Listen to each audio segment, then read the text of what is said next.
సృష్టికర్తని సృష్టించినటువంటి అమ్మవారి పేరు గాయత్రి. ఇక్కడ అక్కడి నుంచి పుట్టినటువంటి దేవుళ్ళు బ్రహ్మ, విష్ణువు, మహేశ్వర. బ్రహ్మ మమ్మల్ని సృష్టిస్తే ఇక్కడ మనం అడ్మినిస్ట్రేటర్ గా నడిపించేటవాడు విష్ణువు, లయకారకుడు శివుడు. మేము ఎప్పుడు పోవాలి, ఎలా పోవాలి, పోయేటప్పుడు తీసుకుపోయేవాడు శివుడు. ఆయనే అడ్మినిస్ట్రేటర్. ఆయన కలియుగంలో ఉన్నాడు, కృతయుగంలో ఉన్నాడు, అన్ని యుగంలో ఉన్నాడు. మాకు 4 యుగాలు ఉన్నాయి. ఒక్కొక్క యుగంలో దయచేసి నాది ఇలాంటి స్టోరీస్ ప్రతి మతంలో ఉన్నాయి సార్. ఇలాంటి స్టోరీస్ చెప్పుకుంటూ పోతే ప్రజల్ని డివేట్ చేయడం కోసము 1,00,000 ప్రయత్నాలు చేయొచ్చు, డివేట్ చేసేయచ్చు. అవునా? మీరు వేరు, నేను వేరు, మాకు ఇంతమంది ఉన్నారు అని చేయొచ్చు. అందరికీ యాక్చువల్గా చూడండి, ఉపనిషత్తులో శ్వేతాశ్వతర ఉపనిషత్తులో 3వ అధ్యాయం 2వ మంత్రంలో ఉంటుంది. ఏని ధావ్యా భూమి జనయాన్ దేవ ఏక. భూమికి ఆకాశానికి సృష్టికర్త ఒక్కడే ఉన్నాడు, జనకుడు ఒక్కడే ఉన్నాడు. అవునా? ఇంకా చెప్పాలంటే 3వ అధ్యాయము 3వ మంత్రంలో ఉంటుంది, ఏకో హి రుద్రోణ నా ద్వితీయాయ తస్తుహ ఇమాం లోకానిషత ఈశనిపి. ఈ సమస్త లోకాలను పుట్టించి పరిపాలించేవాడు, పుట్టించేవాడు ఒకడు, పరిపాలించేవాడు ఒకడు కాదు. పుట్టించి పరిపాలించే ఆ రుద్రుడు ఒక్కడే ఉన్నాడు. ఆయనే సమస్త అధికారాలు కలిగి ఉన్నవాడు ఒక్కడే ఉన్నాడు. ఇప్పుడు మీరు చదివినటువంటి పురాణమా సార్? ఉపనిషత్, శ్వేతాశ్వతర ఉపనిషత్. అయితే ఇక్కడ ఏంటంటే మనం ఏం చేస్తుంటే ఆయనే, ఇప్పుడు ఉదాహరణకి ఇప్పుడు మీరు చెప్పినటువంటిది ఎక్కడుంది సార్? పురాణాల్లో ఉందా, ఉపనిషత్తులో? ఉపనిషత్, శ్వేతాశ్వతర ఉపనిషత్తులో నేను చెప్పిన విషయము వేదాలలో ఉంటుంది, ఉపనిషత్తులో భగవద్ ఎక్కడ చూసినా కానీ సృష్టికర్త ఒకడే, పరమాత్ముడు ఒక్కడే అన్న విషయం క్లియర్. అన్ని గ్రంథాలు చెప్తున్నాయి. వాస్తవం అది. మన మనసు కూడా సాక్ష్యం చెప్తుంది. అవునండి, పైన ఉన్నాడు ఒకడే ఉన్నాడు. ఆది శక్తి ఒకటే, మొట్టమొదటి శక్తి, ఆ పవర్ అనేది ఒకటే. అయితే నమ్మేది అదే సార్, ఆది శక్తి. ఆది అంటే మొట్టమొదటిగా ఉన్నటువంటి ఆ పవర్, ఆ పవర్, ఆ శక్తి. దాన్ని మనం మేల్ గా కొంతమంది చేశారు, ఫిమేల్ గా చేసుకున్నారు, మనుషులుగా చేసుకున్నారు, రకరకాల అమ్మవారు అని స్పష్టం. చాలా మంది అలా అంటారు. అందరూ అనబాకండి, ఎందుకంటే అందరూ అలా అనరు. ఓకే, అన్నటువంటి వారు అనేక మంది ఉన్నారు. అవునా లేదా? ఇప్పుడు చాలా స్పష్టంగా మీరు ఎస్టాబ్లిష్ చేయగలిగేది ఫస్ట్ దివ్య గ్రంథమైన ఖురాన్ పేరే అరబిక్. ఖురాన్కి మీనింగ్ ఏంటి? ఖురాన్ అంటే పఠించబడే గ్రంథం. ఖురాన్ ఒకరికి మాటి చదవబడే గ్రంథం, జ్ఞానం ఇచ్చేది అని చెప్పవచ్చు. అవును. సో ఖురాన్ అనే పదమే అరబిలో ఉంది. ప్రతి పదం అరబిక్ కి సంబంధించినటువంటి గ్రంథం ఇది.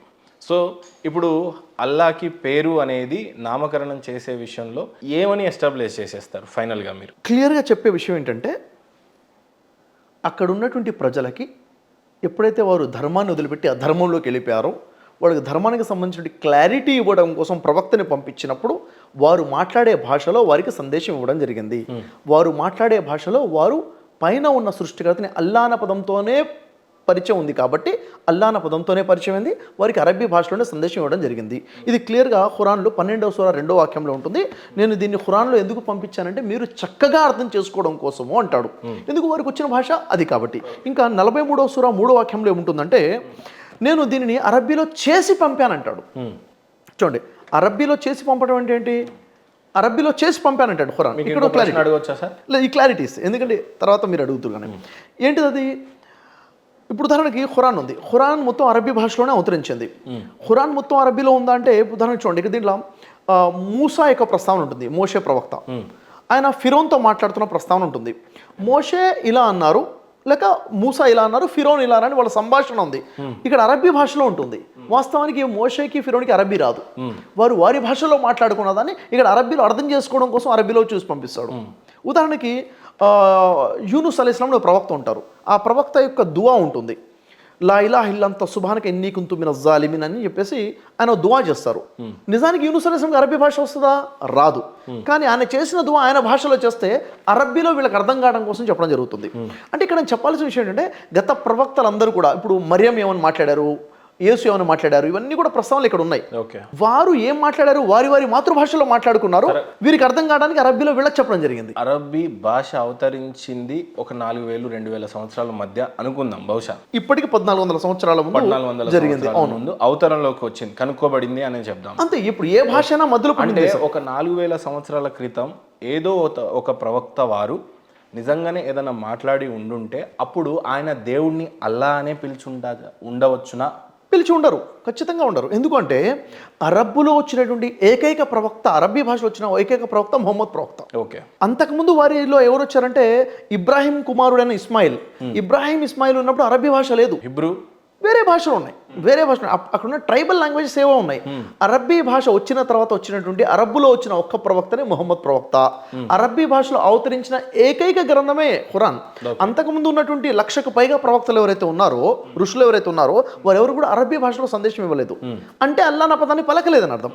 అల్లా అన్నది క్లియర్గా అరబ్బీ భాష కాబట్టి అరబ్బీలోనే అల్లా అన్న పదం ఉంది. అది నేను చెప్తున్నాను. సో దేవుడికి పేరు లేదనేది నేను తీసుకోవచ్చా మీ సైడ్ నుంచి సబ్మిషన్? దేవునికి పేరు లేదు, దేవునికి పిలుపులు మాత్రమే ఉన్నాయి. Okay, clear. సో ఇప్పుడు కొంత మీకు ఇబ్బందికర విషయం ఏంటంటే, నా ఇంటర్వ్యూకి వచ్చి ఆల్రెడీ ఒక అతను ఇబ్బంది పడ్డాడు. ఎవరు ఇబ్బంది పడ్డారు? బ్రదర్ సిరాజ్ గారు. సేమ్ దాని మీద కాంట్రడిక్షన్. కారణం ఏంటి అని అంటే, మీరు ఆ ఇంటర్వ్యూలోకి వెళ్ళి పలానా అతని దగ్గర అల్లా దేవుడు అని చెప్పండి మీరు అనేదే వాళ్ళ వాదన. ఇక వేరే పేరు లేదు, మా దేవుడికి అల్లా అనేదే పేరు అనేది వాళ్ళు. అది వాళ్ళ మూర్ఖత్వం అంటారు. గ్రంథాన్ని చదివారు కాబట్టి మీరు ఈ మాత్రం మాట్లాడడానికి.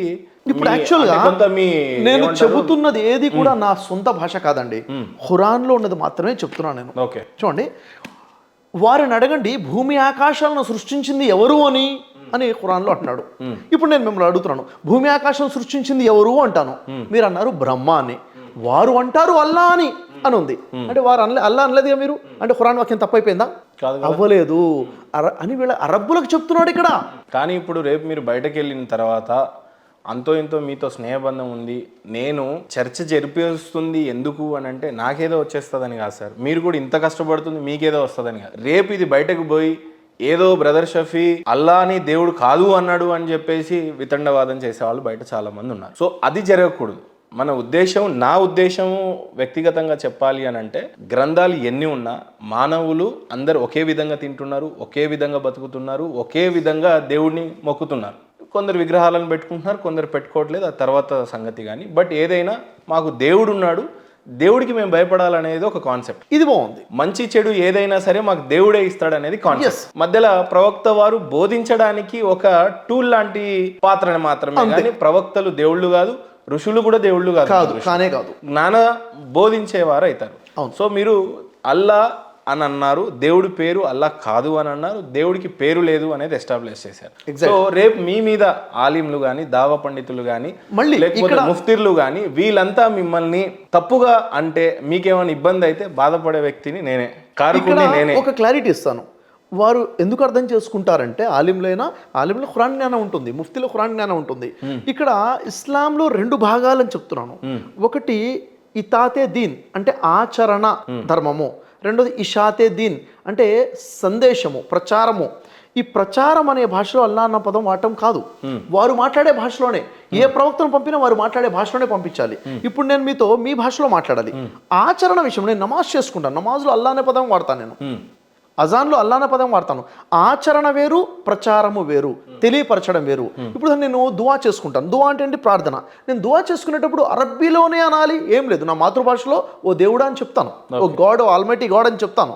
అంటే దువా చేసుకునేటప్పుడు నీ మాతృభాషలో ఏ పదంతోనో పిలవచ్చు, ఏ పదంతోనో పిలవచ్చు అని ఎవరు చెప్తున్నారు? దేవుడే పర్మిషన్ ఇచ్చాడు కదా, ఇంకా ఆలిములు పర్మిషన్ ఇవ్వాలన్నది ఏముంది? అవునా లేదా? అంటే ఇక్కడ ఇప్పుడు నేను మీతో మాట్లాడేటప్పుడు మీరు మాట్లాడే భాషలోనే, మీకు తెలిసిన భాషలోనే నేను మీతో మాట్లాడాలి తప్ప ఏదో ఫారెన్ లాంగ్వేజ్లో మీతో మాట్లాడదు, ఇది తప్పైపోతుంది. ఓకే, కాబట్టి ఇక్కడ క్లారిటీ అంటే, వచ్చినటువంటి ప్రవక్తలు 1,24,000 మంది ప్రవక్తలలో గత ఏ ప్రవక్త అయినా అల్లా అన్న పదం వాడారా? వాడి ఉంటారు. ఎందుకు వాడి ఉంటారు? ఎందుకంటే ఇక్కడ భారతదేశంలో ఒక ప్రవక్త వచ్చి ఉంటే ఇక్కడ అల్లా అన్న పదం వాడితే వీళ్ళకి ఏం అర్థమవుతుంది? అరబ్బులకు అర్థమైంది. ఈరోజు అల్లా అంటే పేరు అనుకున్నాం, అరబ్బులు ఏమనుకుంటారు? అల్లా అంటే ఆరాధనకి అర్హుడు, ఇలా అనేవాళ్ళు చాలా మంది ఉన్నారు. ఇలా అంటే నేను దీన్ని ఆరాధిస్తాను, దీన్ని ఆరాధిస్తాను, దీన్ని ఆరాధిస్తాను. ఇలా అంటే నా పూజ్యుడు అని. అల్ ప్లస్ ఇలా అంటే ఆ ఆరాధ్యుడు అని అర్థము. కాబట్టి ఇలాలు చాలా ఉన్నారు, అల్లా ఒకడే ఉన్నాడు. అంటే ఇది మొదటి సార్. ఇంతకుముందు మీరు ముహమ్మద్ ప్రవక్త వారిని నమ్మితే స్వర్గం, నమ్మి తిరస్కరిస్తే కాదు. చూడండి, దేవుణ్ణి తిరస్కరించిన, ప్రవక్తల్ని తిరస్కరించిన, దేవుని గ్రంథాలను తిరస్కరించిన, దేవుడు చెప్పిన విషయాలను తిరస్కరించిన వారు, దేన్ని తిరస్కరించినా తిరస్కారి కోసము నరకము, విశ్వసించిన వాళ్ళ కోసము స్వర్గము. ఇక్కడ క్లియర్. అయితే ఈ 2 కాకుండా తెలియని వారు ఉంటారు. మీకు విషయం తెలియదు, మీరు ఎందుకు తిరస్కరించారని ఎందుకు అడుగుతాను? అర్థమవుతుందా? దేవుడు ఎవరి మీద కూడా వారి స్థాయికి మించి బరువేయడనమాట. వారికి తెలిసిన విషయంలోనే వారిని ప్రశ్నించడం జరుగుతుంది. తెలిసిన తర్వాత నువ్వు విశ్వసించావా, తిరస్కరించావా? కాంట్రవర్సీ అయిద్దాం ఇక్కడ. చెప్పండి. నాకు తెలుసు కానీ నేను విశ్వసించలేకపోతున్నాను, ఎప్పటికీ విశ్వసిస్తానో నాకు తెలియదు. పరిశీలనలో క్వశ్చన్ మార్కులు ఉన్నా, పరిశీలనలో ఉన్నా. మీరు తిరస్కరించారా? కాదు అన్నారా? మీరు ముహమ్మద్ ప్రవక్తని తిరస్కరించారు, ఆయన ప్రవక్త కానే కాదు అన్నారా? ఏ రకంగానైనా ఇంకా నా పరిశోధన కొనసాగుతున్న క్రమంలో. సో మీరు విశ్వాసి కాదు, తిరస్కారి కూడా కాదు, మీరు పరిశీలిస్తున్నారు. You are in research. అసలు పరిశీలించని వారు కూడా ఉన్నారు కదా, వాళ్ళ పరిస్థితి ఏంటి? వాళ్ళ దగ్గర సందేశమే వెళ్ళలేదు. వాళ్ళకి సందేశం అందనప్పుడు ఒక విషయం వాళ్ళకి, ఇప్పుడు మీకు ఒక లెసన్ మీద ఎగ్జామ్ టీచ్ చేయనప్పుడు మీకు ఎగ్జామ్ ఎలా పెడతారు? వెళ్ళినప్పుడు ఇంకా వాళ్ళకి ఏమీ వర్తించదు. ఇంకా నేను చెప్పట్లేదు, ఖురాన్ ఏం చెప్తుంది? యూదులైనా, క్రైస్తవులైనా, సాబీయులైనా, లేక ముహమ్మద్ ప్రవక్త నమ్మిన వాళ్ళైనా కానీ వారు స్వర్గానికి అర్హులు అవ్వాలంటే ఏం చెప్తుంది? వారు సృష్టికర్త ఒక దేవుడు నమ్ముకోవాలి, పరలోకం తీర్పు దినం ఉందని నమ్ముకోవాలి, మంచి పనులు చేసుకోవాలి. చేసుకుంటే వాళ్ళకి అది ఇప్పుడు ఎలాంటి, చూడండి సార్, ఒక క్లారిటీ ఇస్తాను నేను మీకు. ఇప్పుడు ఒక ఎగ్జామ్ పెట్టాం, 100 మార్క్స్కి ఎగ్జామ్ పెట్టాం. 100 మార్క్స్కి ఎగ్జామ్ పెడితే 100కి 100 మార్క్స్ వచ్చాయనుకోండి, పాస్ ఆఫ్ ఎలా? పాసే కదండి. పాసే. 90 వస్తే పాసే, 35 కింది వస్తే ఫెయిలింగ్. అది అంటే ఇన్ని ఆప్షన్స్ ఎందుకు ఇచ్చారు? ఇన్ని ఆప్షన్స్ ఎందుకు ఉన్నాయంటే మనిషి యొక్క మేధస్సు అన్ని రకాలుగా ఉంది కాబట్టి. ఒకడు 80% వాడు ఉంటాడు, ఒకడు 40% వాడు ఉంటాడు. మరి చిన్న చిన్న విషయాలు విన్నప్పుడు దేవుడికి తెలియదా మానవుడి మేధస్సు గురించి? ఎక్కడో ఊళ్ళల్లో కొయ్య జాతుల్లో ఎక్కడో కష్టాలు చేసుకున్నప్పుడు వాడి గ్రంథం ఏంటో చదువులు ముక్కరా అనేటువంటి వ్యక్తులకి నువ్వు ఎందుకు నమ్మలేదు అని ప్రశ్నించి నేను నరకంలో వేసేస్తా అంటాడా? ఒక్కసారి కామన్ సెన్స్ అది. విషయం ఏంటంటే అసలు ధర్మం ఏమిటి? అసలు ధర్మం ఏమిటంటే మీ జ్ఞాన పరిధిలో మంచి ఏది ఉందో దాన్ని స్వీకరించుకుంటూ, చెడు ఏది ఉందో దాన్ని తిరస్కరించుకుంటూ ఒక మనిషిలాగా బతకాలి, ఒక మానవత్వంతో జీవితం గడపాలి, నీతి నిజాయితీతో బతకాలి. అని ఇది నేను చెప్తున్నానా? ఖురానే చెప్తుంది. ఖురాన్లో ఇది చూపిస్తాను నేను మీకు. ఖురాన్లో మీరు చూసుకున్నట్లయితే 91వ సూరా చూడండి, 1 నుంచి 10 వాక్యాలను ఉంది కదా, దాంట్లో నుంచి 4th సెంటెన్స్ లాస్ట్లో నుంచి మొదలవుతుంది. 7వ వాక్యం, మానవ ఆత్మ సాక్షిగా ఆ ఆత్మను తీర్చిదిద్ది ఆపై దానికి సంబంధించిన మంచి చెడులను దానికి తెలియజేసిన వాడు సాక్షిగా నిశ్చయముగా తన ఆత్మను పరిశుద్ధపరుచుకున్న వ్యక్తి సఫలుడయ్యాడు, దానిని అణిచివేసిన వ్యక్తి విఫలుడయ్యాడు. ఎవరు స్వర్గంలోకి వెళ్తారు, ఎవరు నరకంలోకి వెళ్తారో క్లియర్గా ఉంది. ఇక్కడ క్లియర్గా చెప్పబడ్డ విషయం ఏంటంటే మానవ ఆత్మ సాక్షిగా అంటున్నాడు. మానవుడికి ఒక ఆత్మ, అంతరాత్మ ఇచ్చాడు. అంతరాత్మ దీని గురించి ఏముంటుందంటే పుట్టిన ప్రతి మానవుడికి కూడా మంచి ఏంటో చెడు ఏంటో తెలుసు. ఏ పుస్తకం చదవాల్సిన అవసరం లేదు. ఇది మంచి, ఇది చెడు, ఇది మానవత్వం, ఇది మానవత్వం కాదు, ఇది నీతి, ఇది ఎవరు చెప్పారు? దేవుడే ఆ ఆత్మను తీర్చిదిద్దాడట. ప్రతి ఆత్మ కూడా తెలిసేలా చేశాడు. ఆపై దానికి సంబంధించిన మంచి చెడులను దానికి తెలియచేశాడు. మంచి చెడు చెప్పాడు. ఇదంతా ట్రైనింగ్ ఎవరు ఇచ్చారు? సృష్టికర్త ఇచ్చాడు. దీన్ని ఖురాన్లో అంటారు ఆలమే అర్వా, అంటే ఆత్మల లోకం ఒకటి ఉంది. మానవులందరినీ భూమి మీదకి పంపించకముందే ముందు ఆత్మల్ని తయారు చేశాడు. ఆత్మల లోకంలో నిలబెట్టి దేవుడు సృష్టికర్త ప్రశ్నించాడు, అలస్తు బిరబ్బికుం, నేను మీ ప్రభువును కానా అన్నప్పుడు ప్రతి ఆత్మ సమాధానం చెప్పింది, హాలు బలా, నిశ్చయంగా నువ్వే మా ప్రభువు. అక్కడే ట్రైనింగ్ అయింది. మంచి ఏంటో చెడేంటో ఆత్మగా నేర్పించేశాడు. నేర్పించిన తర్వాత నిశ్చయముగా తన ఆత్మను పరిశుద్ధపరుచుకున్న వ్యక్తి, పరిశుద్ధపరచుకోవడం అంటే ఏంటి? వచ్చే చెడు ఆలోచనలు, ఇది చెడు కాబట్టి చెడుకు దూరంగా ఉండడము, సఫలుడైపోయాడు. అవునా లేదా? ఎవరైతే అణిచివేసుకున్నాడో అంటే తన మనసు ఇది తప్పురా తప్పురా అని చెప్తూ ఉంటుంది లోపల నుంచి, అయినా కానీ అణిచేసుకుని తప్పు చేసేసాడు, వాడు విఫలుడైపోయాడు. అంటే తన అంతరాత్మ సాక్షిగా ఎవడైతే మంచిని యాక్సెప్ట్ చేసుకుంటూ చెడుని విసర్జించుకుంటూ మానవత్వంతో నీతిగా బతుకుతాడో అలాంటి వ్యక్తి కోసం కూడా ఇక్కడ సాక్ష్యం ఖురాన్ చెప్తుంది. అలాంటి ఖురాన్ చెప్తున్న విషయం ఇదే విషయం మీరు బైబిల్లో చూడొచ్చు. అథెంటికేషన్ కదా ఖురాన్ చెప్తుంది. షఫీ చెప్తుంటే వినండి, వినకపోండి. నేనేమంటానంటే అసలు ఏమీ తెలియని వ్యక్తి, అతనికి దేవుడు తెలియదు, దయ్యం తెలియదు, వాడికి గ్రంథం తెలియదు, ఏమీ తెలియదు, మాట్లాడే ఉంటది. అయితే ఆ ఆత్మకు దేవుడు ట్రైనింగ్ ఇచ్చాడు కదా, ఆ ట్రైనింగ్ ప్రకారముగా మంచి చెడులు విచక్షణ ఉంది కదా, విచక్షణ ప్రకారంగా నువ్వు ఎంత నిలబడ్డావు దాని మీద ఆధారపడి ఉంటుంది. ఇప్పుడు బైబిల్ ఉంది సార్, బైబిల్లో వాక్యం చూద్దాం. బైబిల్ ఏముంటుంది ఈ విషయంలో?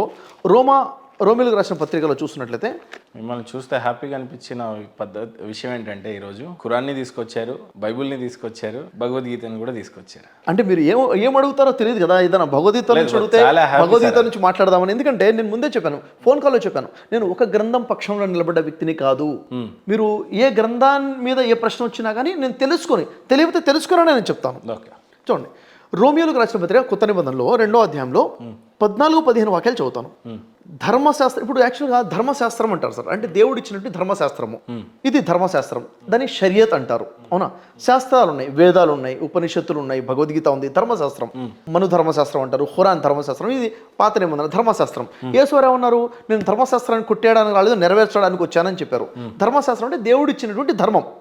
అయితే ఇక్కడ ఏముంది చూడండి 14 విషయము, ధర్మశాస్త్రములు లేని అన్యజనులు, అంటే ధర్మశాస్త్రం లేని వాళ్ళు అంటే వాళ్ళ దగ్గర గ్రంథం లేదు, బైబిల్ అనేది ఏ ధర్మశాస్త్రం లేదండి, ఆ వ్యక్తికి భగవద్గీత రాలేదు, ఇంకేం లేదు, ఏ ధర్మశాస్త్రం లేదు.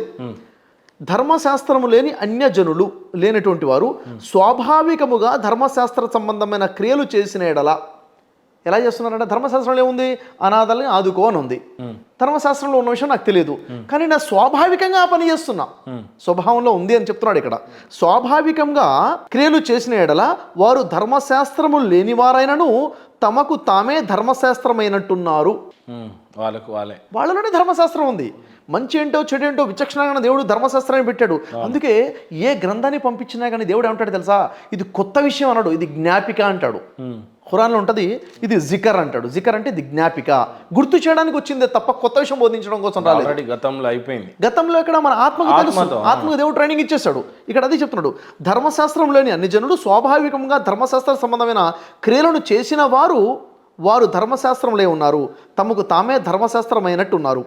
అట్టి వారి మనస్సాక్షి కూడా సాక్ష్యం ఇచ్చి చుండగను వారి తలంపులు ఒకదాని మీద ఒకటి తప్పు మోపుచు లేక తప్పు లేదని చెప్పుచుండగా వారి తలంపులు ఇది తప్పు, ఇది తప్పు కాదు అని ఎవరు చెప్తున్నారంటే అంతరాత్మ సాక్ష్యం చెప్తుంది. చూడగా ధర్మశాస్త్ర సారము తమ హృదయముల యందు వ్రాయబడినట్లు చూపుచున్నారు. ధర్మశాస్త్రం యొక్క సారము తమ హృదయములందు రాయబడినట్టుగా చూపుతున్నారు. అంటే ఎంత క్లియర్గా ఉంది చూడండి.